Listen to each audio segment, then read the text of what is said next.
नमस्कार, आप देख रहे हैं भारत समाचार लाइव और मैं हूं आपके साथ वैशाली।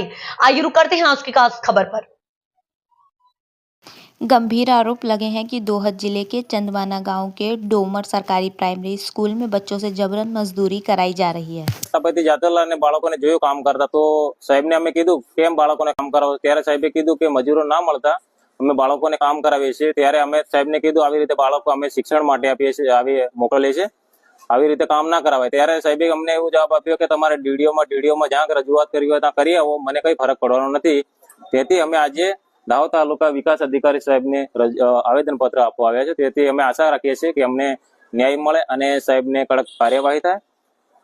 બાળકોને કેવી રીતે મજૂરી કામ કરવામાં બાળકોને ટ્રેક્ટરમાંથી પથ્થરો નીચે ઉતારવામાં આવતેલા અને રોડા ભરવા આવતેલા અને બાળકોને મેં જોયું તો એક બાળકને હાથના જે સાલા પડી ગયેલા, એમનો બી અમારી જોડે ફોટો અને વિડીયો પ્રૂફ છે। કેટલા દિવસથી કામ કરવાનું? 2 દિવસથી કામ કરાવતેલા। સારું કામ ચાલે છે શાળામાં નીચે પથ્થરોનું કામ ચાલે છે। તેથી બાળકોને જે ટ્રેક્ટરમાંના ટોલામાંથી પથ્થરો ઉતારતેલા। અમને જાણ થઈ તો અમે સાહેબને રજૂઆત કરી, સાહેબે કોઈ વાત અમારી ધ્યાને ના લીધી ને કીધું નાખ્યું તમે જ્યાં જવું હોય કીધું, મને કઈ